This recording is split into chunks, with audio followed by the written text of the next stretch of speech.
Tous les problèmes que je rencontre dans ma vie sont des problèmes pour qui? Des problèmes pour moi, n'est-ce pas?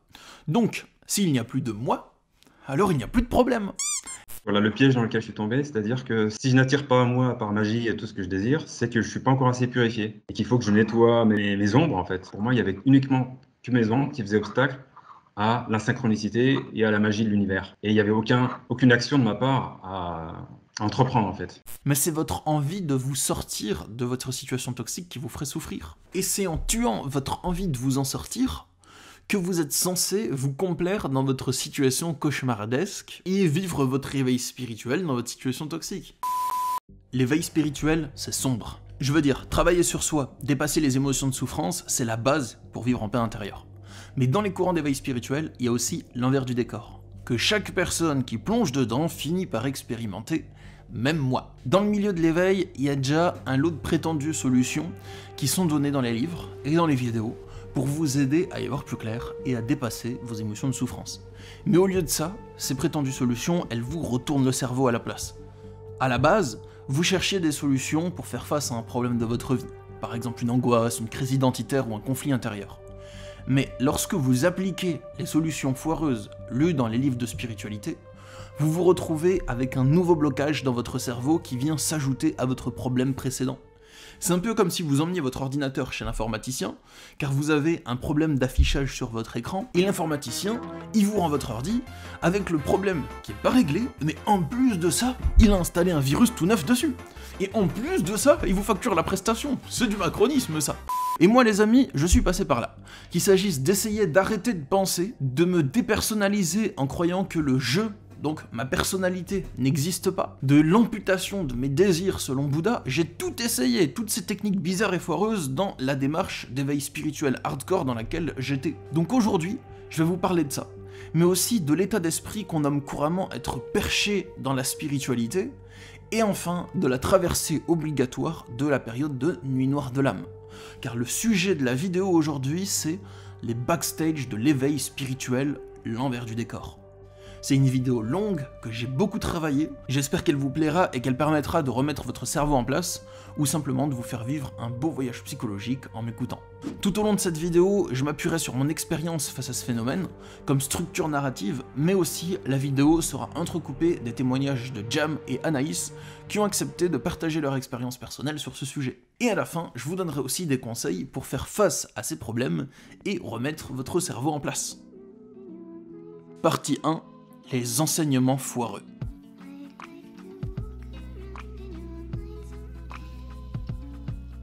Déjà, pourquoi m'infliger tout ça? Là, je vous parle de solutions foireuses, par exemple d'essayer de mettre fin au processus de ma pensée. Je vous parle de Nuit Noire de l'âme. Mais pourquoi est-ce que je m'inflige des trucs pareils? Eh bien en fait, je l'ai pas vraiment décidé, si je peux dire. C'est une démarche qui s'est comme imposée à moi. À la même période de ma vie, j'ai constaté à la fois l'existence de différentes souffrances présentes à l'intérieur de moi, mais aussi du fait que c'était moi qui étais à l'origine de mes pensées et de mes émotions. J'ai constaté ça grâce à la lecture des livres Le cerveau de Bouddha et L'homme super lumineux. Je suis rentré dans un processus d'éveil spirituel intense. Mon esprit a très vite changé, en très peu de temps. Mes proches avaient du mal à me reconnaître, tellement j'étais un peu perché, si je peux dire ça ainsi. Et ne vous en faites pas, avec le temps, ça s'est très vite calmé. Mais à cette époque, je me gavais des enseignements des maîtres spirituels qui expliquaient qu'il est possible de dépasser toute forme de souffrance. Ils expliquaient qu'ils l'ont fait, et qu'en appliquant leurs enseignements, chaque personne est censée pouvoir y parvenir. Donc je dévorais tout ce qui me tombait sous la main, par exemple Jiddu Krishnamurti, Osho, Papaji, Le pouvoir du moment présent, tous les livres de ce type-là.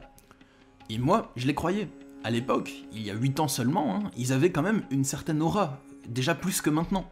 Je veux dire, on avait plus confiance en leurs enseignements, en leurs conseils, et maintenant, il y a aussi de plus en plus de personnes qui pensent par elles-mêmes, contrairement à cette époque, même si c'était seulement 8 ans en arrière. Du coup, j'ai appliqué leurs conseils à la lettre, au mot près, en espérant que ça m'aiderait à aller mieux. Et en fait, ça a fait tout l'inverse. En essayant de me rapprocher d'un éveil spirituel, leurs conseils ont créé de nouveaux blocages dans mon cerveau. Donc, non seulement mes angoisses, culpabilités, illusions, etc. n'étaient pas réglées, mais en plus, j'avais de nouvelles croyances limitantes, et de nouvelles souffrances résultantes de l'application de leurs conseils, et tout ça en parallèle de traverser ma fucking nuit noire de l'âme. Et ça sans parler des gourous malveillants qui créent des emprises, mais ça on en parlera dans une prochaine vidéo, c'est pas le sujet aujourd'hui. Et je sais que je suis pas le seul à avoir vécu ce type de souffrance, car j'ai par la suite rencontré des personnes traversant les mêmes difficultés que moi. Bon les amis, c'est parti. Je vais exposer justement quels sont ces enseignements foireux, et je vais pas citer toutes mes sources, car le but de cette vidéo, c'est pas d'attiser la haine, c'est juste de vous aider à y voir plus clair et à vous montrer que vous n'êtes pas seul. Premièrement, essayez d'arrêter de penser.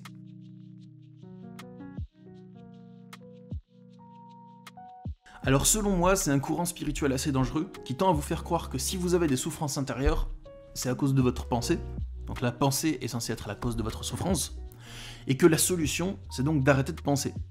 Tout court, de mettre fin au processus de la pensée. D'arrêter de penser définitivement, et que plus aucune pensée ne traverse votre esprit. Et on vous fait croire que c'est ça, la solution de votre souffrance. Et comment on fait un truc pareil? Parce que arrêter totalement la pensée, c'est pas évident, n'est-ce pas, hein? Eh bien, la solution proposée dans les livres que les maîtres spirituels donnent, et ce que j'ai lu, c'est de prendre conscience de la totalité des mécanismes de la pensée. Et la pensée est censée s'arrêter d'elle-même une fois que c'est fait. Et pour y parvenir, il suffirait d'observer votre pensée correctement jusqu'à ce que vous en preniez conscience. Donc, si je résume ce paradigme, si vous souffrez, c'est parce que votre pensée désordonnée cause votre souffrance. La solution est donc de mettre un terme à la pensée pour ne plus en souffrir. Car s'il n'y a plus de pensée, il n'y a plus de problème. Et elle est censée s'arrêter par miracle d'elle-même si vous constatez son mécanisme, et vous devez vous observer pour y parvenir. Alors, le piège là-dedans, c'est déjà qu'on vous fait croire que c'est possible de ne plus penser. Et ça, rien que ça, c'est faux. Donc rien que là, on part d'un principe de base qui est erroné. La pensée, dans sa totalité, ne peut pas disparaître. Il y a seulement certains types de pensées et d'illusions qui peuvent prendre fin. Mais l'esprit aura toujours des mouvements perpétuels, et vous aurez toujours besoin de penser. Si vous souhaitez vous rendre dans un lieu, si vous souhaitez élaborer des stratégies, si vous souhaitez communiquer, discuter avec quelqu'un, la pensée, elle est indispensable pour ça, elle ne peut pas s'arrêter. Et donc, quand vous échouez à mettre fin à votre pensée, ce qui est normal, au lieu de remettre en question les conseils donnés par le maître spirituel, vous vous remettez vous-même en question. Vous vous dites que si vous n'allez toujours pas mieux, c'est parce que vous n'avez pas réussi à mettre en pratique correctement les conseils du maître. Et vous avez le sentiment d'échouer. Et ça crée dans votre esprit un mécanisme toxique d'autocontrôle perpétuel de votre pensée. Donc un blocage, un conditionnement supplémentaire qui vient s'ajouter aux problèmes que vous aviez déjà avant dans votre vie, avant de tomber là-dedans. Ça peut créer vraiment une sorte d'obsession où à chaque fois que vous vous surprenez en train de réfléchir et de penser à quelque chose, vous vous dites « Ah, c'est mal, c'est pas spirituel, c'est pas comme ça que je vais atteindre mon illumination », et donc vous essayez de étouffer votre pensée, de la faire taire, de la faire s'arrêter. Il y a un mécanisme vraiment d'autocontrôle perpétuel de la pensée. Vous avez tout le temps ça sur le dos, vous vous sentez plus libre et vous avez l'impression que à chaque fois que vous pensez, vous vous éloignez de votre illumination spirituelle promise et donc que vous avez encore plus de chances de rester non éveillé et de rester dans vos problèmes et dans votre état de souffrance. Pour sortir de ce problème, voici quelques solutions que j'ai mises en place. Déjà, je pense qu'il est important d'accepter que c'est impossible de faire taire totalement votre cerveau. De même que votre corps est en mouvement interne perpétuel, le sang circule, se renouvelle, les cellules se multiplient. De même, votre esprit est lui aussi en mouvement perpétuel. Et ça paraît logique, mais une personne qui est persuadée qu'elle peut arrêter de penser n'a plus conscience de ça. Et pourtant, quelque chose au fond de nous nous indique que ce qu'on essaye de faire ne fonctionne pas. On sent qu'on se lance dans une quête impossible en essayant d'arrêter de penser.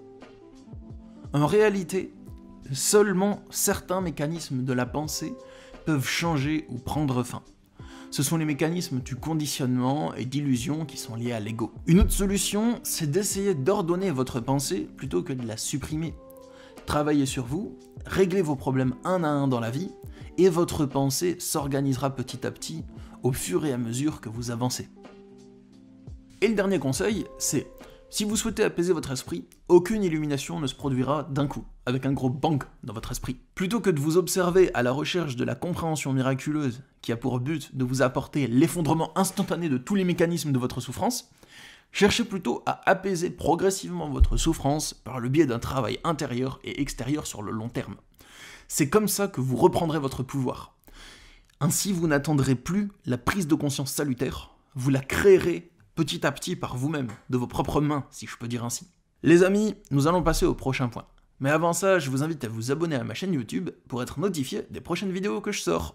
Et dans quelques jours, je vais sortir la vidéo sur les backstage des maîtres spirituels. Ça va être une vidéo qui est plus sombre que ce qu'on fait aujourd'hui, et qui va avoir pour but de vous aider à relativiser sur tout ce qui se fait dans la spiritualité, parce qu'il n'y a pas que du bon, il y a même du très glauque qu'on ne voit pas forcément. Passons aux prochains enseignements foireux maintenant. Le non-agir et l'amputation de vos désirs. Alors, pour entamer cette partie de la vidéo, je vous laisse avec le témoignage de mon ami Jam. Pour le non-agir et amputer ses désirs, donc c'est des enseignements que j'ai pu lire assez rapidement aussi dans mon éveil spirituel, dans des livres, dans des vidéos. Ces livres nous promettent la baguette magique, la recette miracle pour vivre au-dessus de ce monde et qu'on vive un paradis sur Terre en fait. Si tu exerces trop ta volonté en voulant passer à l'action, en voulant obtenir ce que tu veux, le message c'est clairement que ça vient de l'espace de l'ego, donc ce sont des désirs qui viennent de l'ego et que forcément ça mènera à la souffrance un jour ou l'autre. Et que la clé, c'était, moi j'avais compris comme ça, hein, arrête de vouloir quoi que ce soit, reconnecte-toi plutôt à ton âme, et la vie se déroulera de manière un peu magique. Je pense que c'est vrai, il y a vraiment de la magie, mais pas de la manière où je l'ai comprise. C'est-à-dire que les choses allaient pouvoir tomber du ciel en quelque sorte. C'est-à-dire je fais une prière et les choses vont arriver comme ça. Ouais, sans avoir à te bouger pour les obtenir, c'est ça?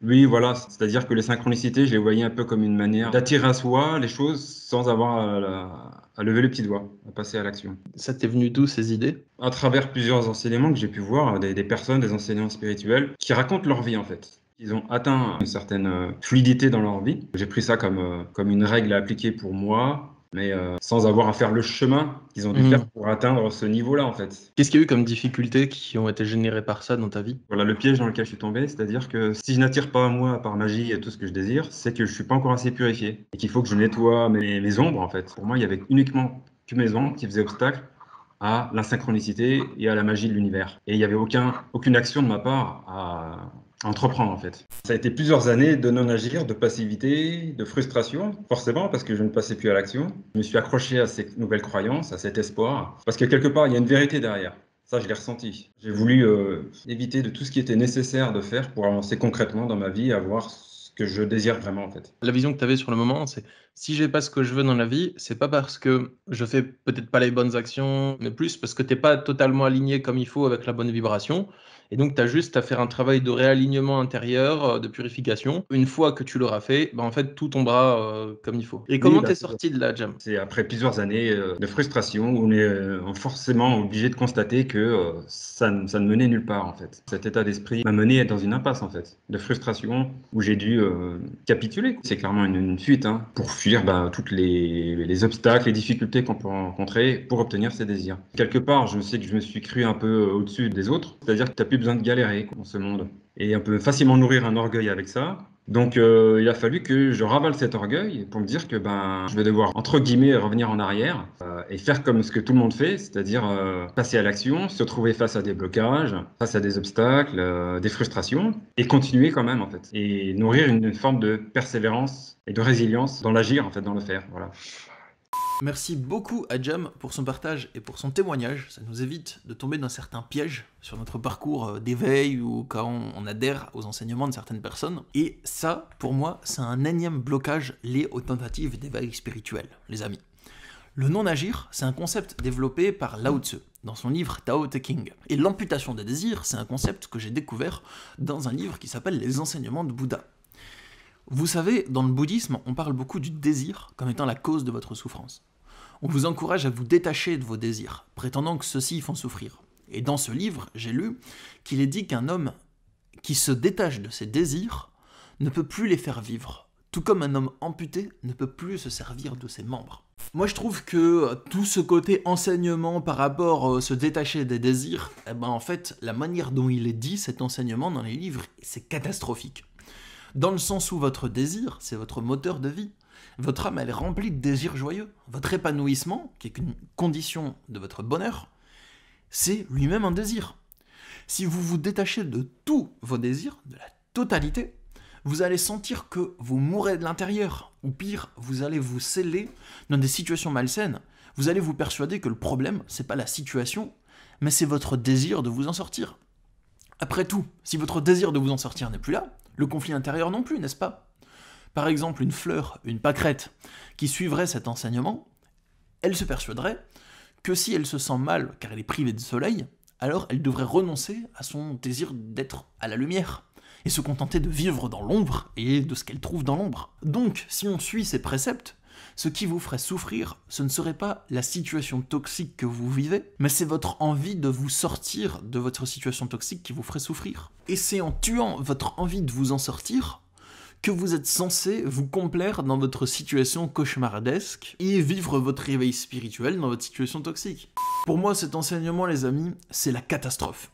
C'est un coup à vous retrouver dans des situations toxiques de ouf. En réalité, ce qui provoque la souffrance, c'est pas le désir en lui-même. Ce qui provoque la souffrance, ce sont vos désirs malsains.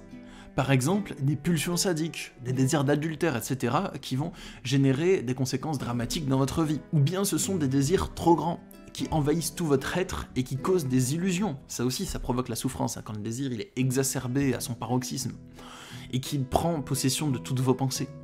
Ou encore, vous souffrez lorsque votre désir est canalisé de traviole. Par exemple, lorsque vous cherchez à obtenir justice auprès d'une personne profondément injuste, vous voyez. Mais ce n'est pas le simple fait de vouloir et de désirer quelque chose qui provoque de la souffrance. C'est quand cette volonté entre en contradiction avec le bon fonctionnement de votre organisme. Donc pour moi, ce qui est désastreux, c'est de vous dire que il faut vous détacher de tous vos désirs et vous ne souffrirez plus.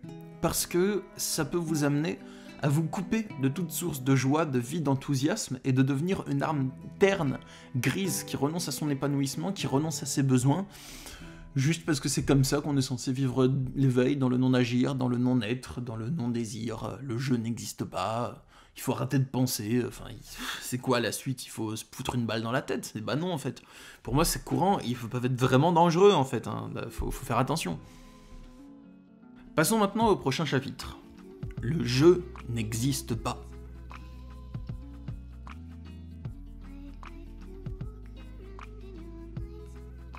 Plus il y a des mentales, plus il y a de trous, n'est-ce pas? Et plus il y a de trous, moins il y a de fromage. Donc plus il y a de fromage, moins il y a de fromage. Ça, c'est un raisonnement absurde que mon prof de philo nous avait sorti au lycée. Et dans la même série, j'en ai un autre, mais malheureusement, celui-ci, il est la base d'un enseignement spirituel qui peut vous apporter plus de ravages que de positifs. Le raisonnement foireux, c'est le suivant. Tous les problèmes que je rencontre dans ma vie sont des problèmes pour qui? Des problèmes pour moi, n'est-ce pas? Donc, s'il n'y a plus de moi, alors il n'y a plus de problème. Et le moi dont on parle dans ce raisonnement, c'est votre personnalité, votre mental, votre construction psychologique. Rassurez-vous, c'est pas du tout ma manière de voir les choses, hein. Mais j'ai découvert ce courant de pensée en écoutant les livres audio de Bhagwan Rajneesh aka Osho et les vidéos de Papaji principalement. En gros, c'est un courant de pensée qui vous encourage à vous détacher de votre personnalité, car si vous n'êtes plus identifié à votre ego ou à votre personnalité, alors vous ne souffrirez plus.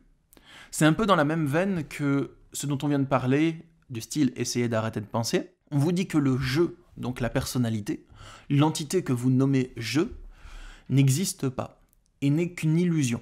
On vous encourage à ne plus vous identifier à cet ego dans ce courant de pensée, à ne plus vous identifier à ce petit moi souffrant, à votre personnalité, et à vous identifier à quoi du coup? Eh bien, bien à rien en fait. C'est malheureux, mais on vous encourage à vous identifier à rien, littéralement.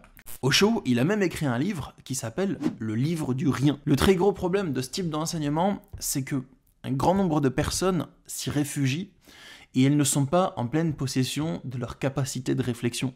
Ce sont souvent des personnes qui sont fragiles, qui souffrent beaucoup, qui sont en dépression et qui cherchent des solutions liées à la spiritualité. Elles voient ça comme un dernier recours afin d'essayer d'apaiser leur souffrance alors que tout échoue. Ces personnes, elles n'ont pas le recul nécessaire pour prendre de la hauteur sur ce qui est dit là-dedans. Elles peuvent essayer d'appliquer ces enseignements à la lettre, mot pour mot, et tenter de fuir leur dépression dans une démarche de détachement de soi, et de manière brute et radicale.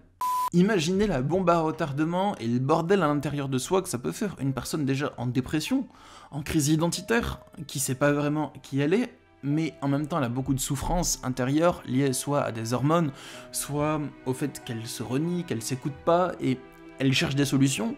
Et donc on lui dit en fait, tous tes problèmes, ta souffrance, ta dépression, c'est lié au fait que toi, tu sois identifié à ton petit moi, à ta personnalité, et la solution miracle, c'est désidentifier de ton moi, te désidentifier de ta personnalité, et ensuite, en fait, t'iras mieux. Donc la personne en dépression qui essaye de se désidentifier de sa personnalité, elle va juste se couper d'elle-même, se dissocier de ses désirs, se dissocier de ses pensées, mais c'est pas pour autant que les mécanismes psychologiques qui produisent la dépression sont réglés. Ils sont en fait toujours là, mais ils sont un peu écrasés et étouffés. Donc ça fait qu'on a une deuxième couche de problème par-dessus le problème principal. C'est une sorte d'échappatoire de fuite qui peut lui donner temporairement, pendant quelques jours ou pendant quelques heures, l'illusion d'aller mieux, mais ensuite il y a tout qui lui revient dans la gueule en fait. Et je pense que ces enseignements-là, ils peuvent pousser les adeptes à la déréalisation et à la dépersonnalisation. Ça les encourage à se désidentifier d'eux-mêmes en brisant leurs repères psychologiques, et ça ne leur propose pas d'alternatives concrètes et de nouveaux repères sains à mettre en place pour aller mieux. Et les amis, je suis moi-même passé par là à une époque. J'ai tenté de me désidentifier de ma personnalité en croyant que j'arrêterais de souffrir. Mais bon, en réalité, mes souffrances et mes blocages émotionnels, ils étaient toujours là, même si je leur tournais le dos. J'ai réussi pendant quelques heures à aller mieux en appliquant ces conseils, mais en fait j'étais vraiment dans un gros mécanisme de fuite de moi-même. Et si vous passez par là, ou si vous êtes passé aussi par là, j'ai quelques conseils à vous donner. Tout d'abord, ce que je reproche à ces courants de pensée, c'est de considérer que votre personnalité à laquelle vous vous identifiez n'existe pas. Et pour moi, c'est entièrement faux. Votre personnalité et votre ego, ils ont une existence propre, ils existent réellement en tant que phénomène hormonal et psychologique. L'ego, c'est un phénomène de votre psychologie, la personnalité aussi. Et ça existe en fait. Dire que le jeu n'existe pas, c'est un mensonge. Il faut parler autrement, il faut dire les choses autrement. Il faut dire, la personnalité à laquelle vous vous identifiez, elle n'a pas d'existence dans le monde extérieur, mais elle a une existence psychologique. Et c'est un fait, c'est vrai, on ne peut pas nier l'existence psychologique de la personnalité. Je veux dire, quand votre personnalité s'active, quand il y a certaines zones de votre caractère, de votre personnalité qui sont en mouvement en fait, quand vous êtes frustré, quand vous n'êtes pas content, quand vous avez peur du jugement, tout ça, en fait il y a des zones dans votre cerveau qui s'activent, des connexions neuronales qui se font, des hormones qui sont sécrétées, donc c'est-à-dire que votre personnalité, elle est localisée dans un endroit physique de votre cerveau, elle existe pour de vrai, et le fait de nier ça, en fait, ça vous met n'importe quoi dans la tête, clairement. C'est comme si vous vous trouviez dans une pièce à côté d'un animal souffrant, vous aurez beau fermer les yeux et vous persuader que l'animal n'existe pas, mais vous entendrez toujours ses râles d'agonie, même si vous vous bouchez les oreilles très fort. Plutôt que de vous encourager à renier votre personnalité, moi je vous encourage à la reparamétrer, à la réparer et à l'apaiser, si je peux dire. Je trouve que c'est mal formulé que de dire que le jeu n'existe pas, et de vous encourager à vous en détacher rapidement et subitement. Ensuite, c'est mal formulé que de dire que le jeu n'existe pas et de vous encourager à vous en détacher rapidement et subitement. Moi, je reproche à ces enseignants spirituels, si je peux les nommer ainsi, de mal formuler leurs préceptes. Ils pourraient plutôt dire que la personnalité n'est pas notre identité totale, mais que l'âme plus profonde, ou la présence plus profonde, forme notre réel centre d'énergie, et que nous pouvons nous y reconnecter peu à peu. Du moins, c'est ainsi que moi je vois les choses. Et soyez vigilants les amis aussi, le fait d'encourager une personne dépressive à se désidentifier de sa souffrance, pour moi c'est irresponsable, et ça peut causer de sérieux dégâts dans sa psychologie, résultant de ce processus de fuite stérile. Et enfin, le détachement de l'ego est, encore une fois, un processus progressif qui se fait sur toute une vie, ou au mieux sur plusieurs années. C'est pas avec une seule prise de conscience que l'illumination arrivera.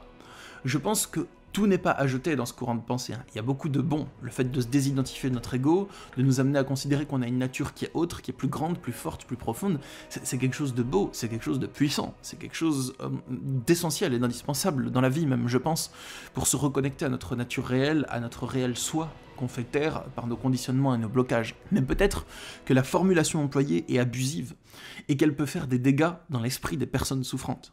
Et croyez-moi, ces dégâts, je les ai constatés, non seulement sur moi-même, à une époque de ma vie, mais aussi dans les personnes qui me consultaient et qui étaient dans un état complètement dissocié d'eux-mêmes après avoir essayé d'adhérer à des enseignements de ce type.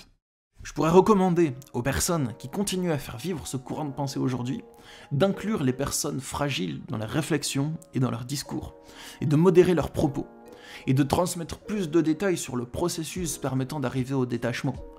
Je pourrais leur recommander de préciser que le détachement, c'est la destination, et c'est pas le chemin.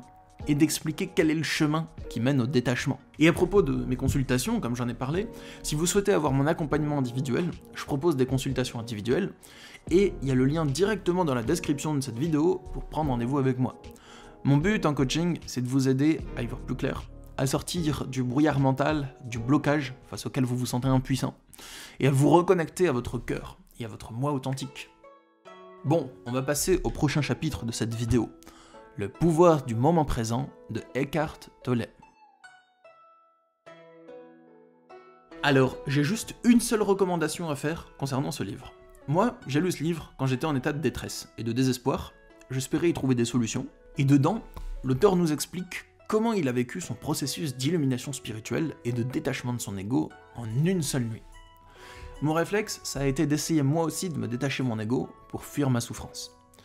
Et j'ai essayé de le faire rapidement, de me détacher de mon ego d'un seul coup, comme l'auteur dit qu'il l'a fait lui-même. Et ça n'a pas marché. Ça m'a plus embrouillé qu'autre chose, et ça a créé en moi un sentiment d'échec, car j'arrivais pas à maintenir cet état sans pensée, ni souffrance. Je vous laisse avec le témoignage d'Anaïs, qui elle aussi a vécu un petit piège ou blocage différent du mien, si je peux dire ainsi, en rapport avec ce livre. Il m'arrivait régulièrement de repenser à l'état dans lequel j'avais été pendant une semaine après avoir lu ce livre. Je sentais un état de toute puissance assez important. Enfin, j'avais une vision qui était différente, très lumineuse de tout, et je me sentais super puissante en fait. À ce moment-là, j'étais dans les vignes. Les capacités, elles étaient démultipliées. En fait, j'étais en train de couper les grappes de raisin, et en fait, je pouvais aller 10 fois plus vite, et du coup, j'allais 10 fois plus vite que les autres. Je terminais vachement plus vite. Après, j'étais là, du coup, je devais aider les autres, tu vois, parce que j'allais trop vite. Mais c'était ouf, quoi. Enfin, je me sentais mal avec les personnes avec qui j'étais allée et tout. Il y avait des trucs hyper malsains dans nos relations. Et là, ben, je trouvais exactement les mots à leur dire pour leur mettre à leur place, mais genre propre et tout, tu vois. Enfin, je sentais pas de négativité ou de malsain dans ma manière de parler. Enfin, j'avais l'impression de régresser, du coup. Et je m'en voulais de pas arriver à retrouver cet état-là. Cet état, tu l'as eu pendant quelques jours. Ensuite, quand tu es rentré chez toi, tu as perdu cet état. Voilà, je crois que en fait, le piège, il est un peu là, c'est que ça nous donne un aperçu d'un état qui est assez ouf. Mais du coup, en fait, ce que je capte, c'est qu'après, quand on revient, entre guillemets, dans la vie normale, ce qu'il y a, c'est qu'on voudrait atteindre cet état comme ça parce qu'on l'a touché du doigt une fois, en fait. Et ça peut être par la lecture d'un livre ou ça peut arriver, il y en a qui s'arrivent comme ça d'un coup. Après, ben, on retourne à la réalité, on retourne à toutes nos problématiques, à nos blocages, à nos démons et tout ça. Je pense qu'on a besoin de regarder tout ça en face, en fait, et on peut retourner progressivement ensuite à aller vers cet état-là de manière plus solide et plus construite. Enfin, Ouais, mais pas d'un coup. Voilà, c'est ça. Étape par étape, en s'occupant de ce qu'on a à soigner, à prendre soin en nous, pouvoir atteindre progressivement un état de paix et de connexion plus importante et plus stable, à mon avis. Merci beaucoup à Anaïs pour son témoignage. Et les amis, en réalité, si vous souhaitez vous détacher de votre ego, ne convoitez pas le détachement en une seule fois, comme je vous l'ai conseillé plus tôt dans cette vidéo, mais progressivement. Vous voyez le pouvoir du moment présent comme étant plus une autobiographie que comme étant un manuel. L'auteur raconte ce qu'il a vécu, c'est une expérience qui lui est arrivée à lui, c'est pas pour autant que c'est une expérience qui est censée nous arriver à nous de la même manière qu'il a vécu. On a chacun notre propre chemin personnel qui nous mène à cet éveil, à ce détachement de l'ego. Maintenant, nous continuons notre exploration des backstage de la spiritualité. L'éveil de votre esprit, c'est une belle démarche en soi. Mais les enseignements spirituels qui servent de panneaux sur notre route d'éveil, ils peuvent être erronés. Ils peuvent nous induire sur un mauvais chemin. Et c'est pour ça que moi je m'efforce de donner les conseils les plus sains et réalistes possibles, que ce soit dans mes livres ou dans mes vidéos, et que je vous encourage toujours à écouter votre cœur et votre discernement. Le point que je souhaite maintenant aborder, c'est l'état qu'on nomme être perché dans la spiritualité. Alors si vous avez un pied plus ou moins dans le domaine de la spiritualité, vous avez probablement rencontré quelqu'un que vous avez qualifié un jour de « celui-là ou celle-là, il est complètement perché dans la spiritualité ». Pour certains, ce quelqu'un, c'était moi, il y a quelques années. Bon, j'ai un peu honte, hein, mais voilà, il faut que j'assume, hein. Si vous tombez sur des très vieilles vidéos de moi, vous pouvez vous dire « Ah, celui-là, il est perché, en fait ». Mais bon, j'assume. C'est ça, être un bonhomme. Alors, j'ai posé les questions à Jam et à Anaïs. C'est quoi être perché dans la spiritualité pour vous? Et ils ont accepté de témoigner dans cette vidéo. Être perché, pour moi, c'est un désalignement. C'est une manière de vivre sa vie en voulant fuir, en fait, toutes les réalités concrètes de cette vie matérielle, en se réfugiant dans un idéal spirituel. On fait un déni sur plein de choses qui sont vraies, qui sont concrètes quoi, dans cette vie. Et on ne veut plus les voir, on ne veut plus en entendre parler même. Il ne faut pas nourrir la négativité, par exemple. On peut lire ce genre de préceptes. Il y a les bulles spirituelles, tu sais, on nous conseille de se protéger des énergies négatives. C'est une bonne étape du percha, si je peux dire. C'est-à-dire que je ne prenais même plus le tram. Il fallait que je fasse ma bulle de lumière à chaque fois parce que j'avais peur de me prendre des entités.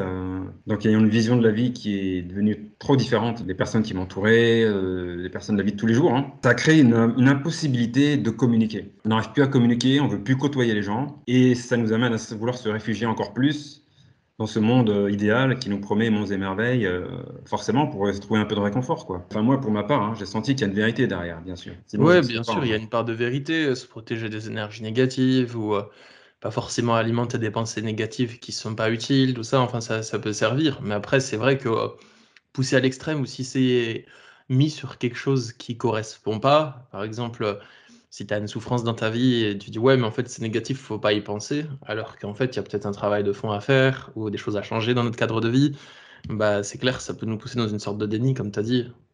Ouais, c'est ça. Être perché dans la spiritualité, pour moi, c'est se couper d'une partie de soi, en fait. C'est vouloir être dans un état ou dans un état linéaire constant, et, se couper de ses émotions et de ce qu'on peut ressentir et d'être dans le déni de ce qui se passe à l'extérieur et à l'intérieur de soi, du coup. Et c'est en partie aussi vouloir être dans la lumière, dans le positif, vouloir ressentir que des choses, entre guillemets, des émotions qu'on nomme de positives dans le jargon spirituel et refouler tout ce qui est dit négatif. Les souffrances, les blocages, les illusions, tout ça, tout ça. Ouais, voilà, toutes les choses, pour moi, en fait, sont pas des choses négatives, mais qui sont des outils hyper précieux et c'est des alliés pour nous, en fait, pour nous prévenir de certains dangers dans la vie. Si on les refoule, ça peut être hyper dangereux, en fait. Être perché, c'est une sorte de critique qu'on fait des personnes qui sont dans une bulle de spiritualité et qui ne sont plus vraiment connectées avec le monde réel. Cet état, il va comporter du positif, parce que vous avez la certitude que vous pouvez travailler sur vous pour aller mieux, et comme vous en êtes certain, bah vous le faites. Vous êtes assez enclin à vous remettre en question aussi. Vous ouvrez vos connaissances du monde et vos perceptions. Mais aussi un aspect négatif au fait d'être perché dans la spiritualité. Dans le sens où vous occultez une partie de votre vie, en lien avec la matière, la société, les interactions sociales, les émotions, la souffrance. Je parle d'être coupé d'une partie de moi, c'est aussi le fait que à ce moment-là, je me faisais chier, je me disais, mais en fait, j'ai plein de capacités, j'ai plein de choses que j'ai envie d'offrir au monde. Et si je me retrouve isolée comme ça dans la montagne, dans la yourte, ouais, je suis connectée à la nature, je ressens plus rien de négatif, je suis bien. Mais en fait, non seulement je me fais chier, mais pour moi, le risque, c'est un peu comme la mort, en fait. Si tu as envie de plus rien sentir, meurs à la limite, parce qu'on est sur le monde. Pour moi, on est dans le monde pour ressentir des choses, pour vivre des expériences. Et là, je me coupais de ça, en fait. Je sentais que je me coupais de ça. Je sentais au fond de moi que j'avais plein de capacités. J'ai l'impression de ne pas les utiliser. J'avais envie de les mettre au service du monde, en fait. J'ai senti cet appel-là. Je me suis dit que c'est pas en restant isolée dans mon coin, loin du monde, loin de la société, loin de tout, pour être en paix et plus rien ressentir de négatif que j'allais pouvoir le faire, en fait. J'ai envie de vivre la vie à fond et du coup, c'était pas du tout en accord avec l'état dans lequel j'étais. Donc, le déclic s'est passé là, en fait. Est-ce que ça a été difficile de sortir de cet état de perché? Est-ce qu'il y a une sorte de nostalgie qui s'installe? Ouais, ça a été difficile. Déjà, le retour au monde, entre guillemets. Passer en ville une journée, je remontais dans mon tête, il me fallait 3 jours au moins pour me resynchroniser avec la nature. Ça me chamboulait vraiment trop. Je me suis un peu coupée des autres aussi. Et donc, le retour à la réalité, même encore aujourd'hui, je dois réapprendre à sociabiliser, en fait. C'est plus difficile maintenant. Ça me demande beaucoup plus d'efforts d'affronter tout ce qu'on a à l'intérieur. Mais c'est quand même ce qui est juste pour toi. Ouais, carrément. Je me souviens très bien que je me suis rebellé contre la spiritualité. Je me dis, je ne veux plus en entendre parler. J'ai ressorti mes bouquins pour me créer mon entreprise et je me suis dit, maintenant, je vais m'occuper que de la matière. Et je ne voulais plus entendre parler de spiritualité. Ça a duré quelques mois et j'ai bien vu que j'étais confronté à tout ce que je devais faire face. De nouveau, ça ne m'a pas convenu, donc je suis retourné dans la spiritualité et j'ai fait ce yo-yo-là pendant plusieurs mois. Jusqu'à trouver ton équilibre entre les deux, c'est ça? Exactement, je me souviens très bien, c'est ça qui m'était venu, c'est que même pendant des consultations avec des médiums, il dit voilà, toi tu fais un gros conflit entre la terre et le ciel, entre la matière et le spirituel, et mon défi c'était de trouver le juste milieu, quoi.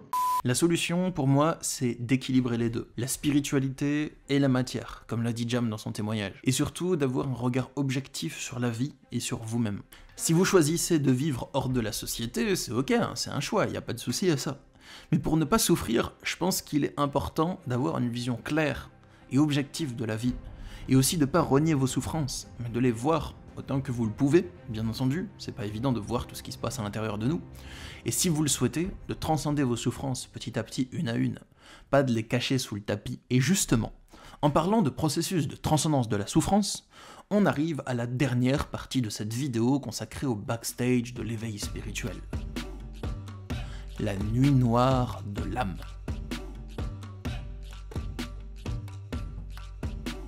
La nuit noire de l'âme, c'est une des coulisses de l'éveil spirituel, parce que, en effet, on a souvent tendance à remarquer seulement le côté perché d'une personne qui est dans une démarche d'éveil, ou bien de remarquer que son aura émane du calme et de la plénitude, une fois qu'elle a réussi à vaincre ses démons. Mais en réalité, un parcours d'éveil spirituel, c'est un parcours qui s'accomplit en 3 étapes.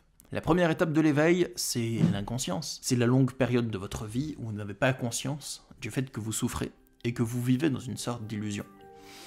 Ce qui va marquer la transition de l'étape 1 à l'étape 2, c'est la prise de conscience.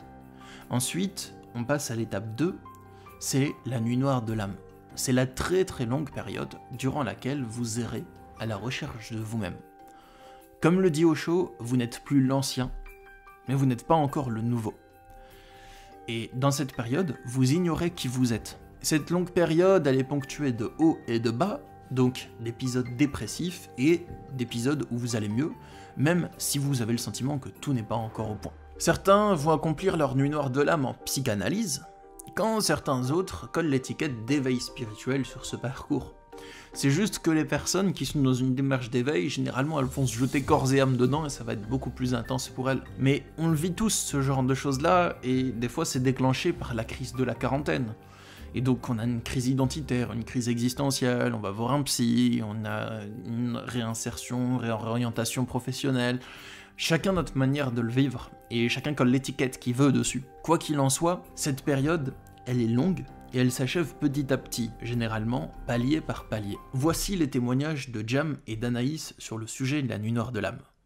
C'est que ça m'est arrivé au moins 2 fois, que je me rappelle. Et la première fois, ce qui m'a vraiment fait peur, c'est que j'avais l'impression de perdre tous mes repères. Je ne savais plus qui j'étais, ce qui était vrai ou faux. Je perdais totalement de notion de la réalité. En fait, je n'avais plus à quoi me raccrocher. D'habitude, quand je ne suis pas bien, j'ai l'habitude d'aller sur YouTube, regarder des vidéos de personnes qui m'aident sur certains sujets et tout. J'avais l'impression que plus rien n'était juste, que plus rien n'avait de sens et que plus rien pouvait m'aider. Et ce qui m'a aidé, c'est d'accepter de lâcher complètement, d'accepter cet état-là et de me dire, ok, ben, très bien, c'est le vide total, ça me fait complètement flipper. Et, je lâche. J'étais chez un pote en plus, je me rappelle. Je restais enfermée dans la chambre de mon pote parce que j'avais même plus envie de voir personne, ni de parler à personne. Enfin, je savais plus quoi faire, je me sentais immobilisée. Et en fait, je suis restée 3 jours, je crois, 3 ou 4 jours enfermée dans la chambre à attendre que ça passe, quoi. Je ne sais pas comment, mais ça allait passer. Et petit à petit, l'essentiel est revenu, en fait. C'est comme si tout s'effondrait, tout le superflu s'effondrait d'un coup. J'ai pu me raccrocher aux choses qui restaient là, quoi qu'il arrive, en fait. Et du coup, maintenant, je sais quand ça m'arrive, ce genre de truc. Je sais que l'essentiel, quoi qu'il arrive dans ma vie, l'essentiel, il va rester. Là, tu sais que si la nuit noire de l'âme ou une période d'effondrement comme ça revenait à se produire, même si tu ignores quand et comment, ce que tu appelles l'essentiel, donc peut-être l'alignement à nouveau, une vision claire à nouveau, une sensation de ce qui est juste à nouveau, reviendra à se produire par la suite, c'est ça? Ouais. Ça a été un processus qui s'est étendu sur plusieurs années en fait. J'ai pas vécu comme certains témoignages qu'on peut entendre 3 jours ou je sais pas 1 mois très très intense où la personne se retrouve presque illuminée derrière ça. Pareil, moi j'ai vécu 7 ans. Hein. Bah ouais, voilà. Je pense qu'il y a plusieurs types de processus. Il y a le processus qui est sur le long terme, continu, et certains qui sont un peu plus fulgurants. Après cet éveil spirituel, je me suis retrouvé d'un seul coup confronté un peu à tout ce que je refoulais en fait, en termes d'émotions de souffrance et de schémas de pensée, quoi. Tout ça est remonté à la surface, un peu comme une vase. Souvent, on entend cette métaphore avec un bocal que l'on secoue avec du sable dedans. L'eau se trouve complètement trouble, et après on passe des années à nettoyer, à filtrer cette eau pour qu'elle devienne translucide, quoi. Moi, ça a été surtout des émotions en fait, donc des états dépressifs, hein, vraiment des états de mal-être. J'ai beaucoup vécu ma nuit noire de l'âme pendant une période où j'ai voulu fuir le monde, donc j'ai vécu en ermite, comme tu le sais très bien d'ailleurs. Voilà. Bah oui, C'est pour ça ma réaction, c'est parce que on s'est suivi à cette période, voilà. Exactement, exactement. Donc ça a été quand même plusieurs années, hein. Malgré les tumultes, la période ténébreuse, il y avait quand même cet espoir en tâche de fond. Il y avait un soutien au fond qui était là, qui me disait tiens bon, continue quoi, persévère, persévère. Et j'ai trouvé l'outil qui me convenait le mieux, c'était la méditation. J'avais mis en place une routine pendant 1 heure par jour, tous les matins, et souvent le soir aussi avant de me coucher, et avec la volonté de traverser mes obscurités quoi. Donc des émotions assez intenses, hein, vraiment, vraiment très très intenses. Merci pour ton partage, Jam. Et comment t'en es sorti? Comment je suis sorti de cette nuit noire de l'âme? Pour moi, tout se fait par palier en fait. Souvent, c'est après quelques mois très intenses où vraiment je mets les bouchées doubles. Donc il y a des gros paliers de lumière où d'un seul coup je me retrouve avec des grosses prises de conscience, ou d'un seul coup avec un grand bien-être, un détachement. J'ai l'impression, je l'ai vécu un peu comme des encouragements. Tu sais, si t'as pas ça, d'un moment tu te dis ça sert plus à rien de continuer quoi. Ça m'a redonné du courage et de l'espoir. Et ces petites victoires, j'ai envie de dire, me donnent la force pour continuer à aller plus profondément. C'est que je commençais à vivre simultanément 2 réalités ou 2 états d'être en fait. Il y a le petit moi qui souffre,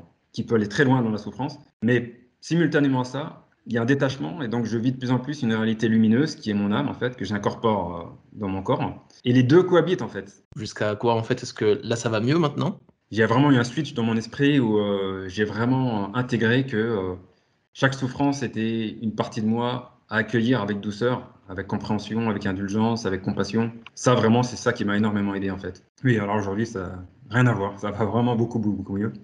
Alors, merci à Jam et Anaïs d'avoir témoigné pour cette vidéo. Merci beaucoup à eux. Si vous vous reconnaissez dans la description de la nuit noire de l'âme et que vous souhaitez recevoir des conseils pour vous en sortir, je ne veux pas les donner dans cette vidéo-là. Car cette vidéo, elle est déjà bien assez longue comme ça.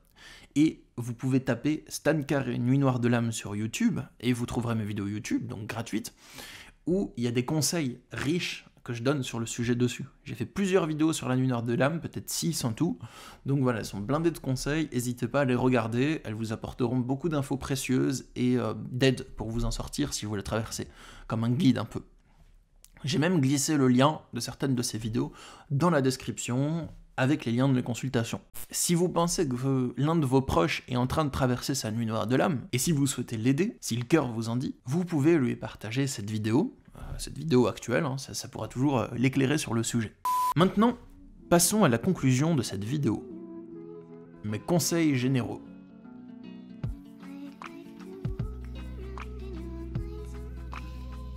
Bon, les amis, j'ai quelques conseils importants à vous donner avant de vous laisser. Premièrement, si quelque chose ne vous fait pas du bien, alors cela signifie que cette chose ne vous fait pas du bien. C'est tout bête, hein, dit comme ça a l'air plus qu'évident, mais souvent, si on ne va pas mieux lorsqu'on essaye d'appliquer les conseils d'un coach, d'un gourou, d'un enseignant spirituel, on peut avoir tendance à se remettre en question, à avoir le sentiment d'échec. On a l'impression que si on va pas bien, c'est parce qu'on applique mal les conseils et que c'est nous qui sommes en échec, en faute. On se dit peut-être que je fais mal les choses, peut-être que je dois continuer à essayer. Mais moi ce que je souhaite vous dire les amis, c'est peut-être que tout simplement, le conseil, il n'est pas adapté à vous. Ou peut-être qu'il a été mal expliqué. Ou peut-être encore que si vous essayez du mieux que vous le pouvez, et que malgré ça, vous échouez à aller mieux, peut-être que tout simplement, la prétendue solution qu'on vous a vendue ne fonctionne pas. Peut-être que les conseils donnés par les boss du spiritual game ne s'appliquent qu'à ceux qui ont un certain cerveau très particulier et que notre chemin à nous est différent du leur.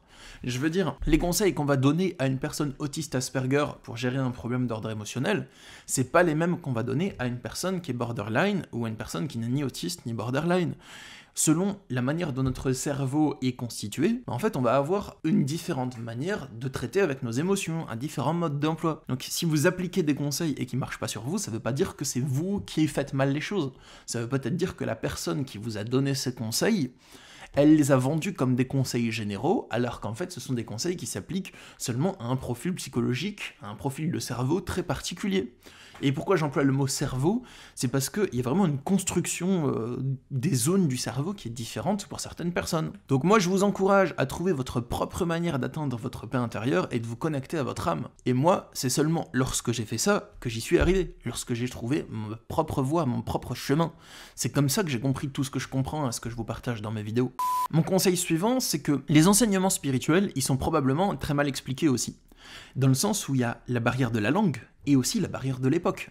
Si ça se trouve, vous essayez en 2020 d'appliquer un conseil que vous avez déjà intégré, mais sans en avoir conscience. Mais vous avez l'impression que vous n'avez pas appliqué ce conseil parce qu'il est mal traduit, par exemple. Je veux dire, entre le discours original qui a été donné pour aider le peuple indien, donc adapté à leur système de compréhension, dans les années 50, à leur société, en dialecte indien à l'oral, retranscrit ensuite à l'écrit par un preneur de notes lors d'une conférence, puis traduit en anglais, puis traduit en français, c'est un véritable téléphone arabe le truc. Téléphone hyper. Le discours du Masta, il est complètement déformé. Donc c'est normal qu'on n'ait aucun résultat en appliquant un conseil qui a été déformé 8 fois avant d'arriver jusqu'à nos oreilles. Et dans cette vidéo, j'ai parlé pas mal des aspects négatifs ou souffrants des discours spirituels. Mais c'est pas pour les enterrer, car je pense que leur travail comporte plus d'aspects positifs que négatifs. Ils ont eu le mérite, les maîtres spirituels, de m'ouvrir la voie et de me montrer que vivre sans souffrir, c'est quelque chose qui est possible. Grâce à Osho, Krishnamurti et Siddhartha, j'ai cru que c'était possible d'arriver à vaincre toutes ces souffrances. Et donc je me suis lancé dans cette quête.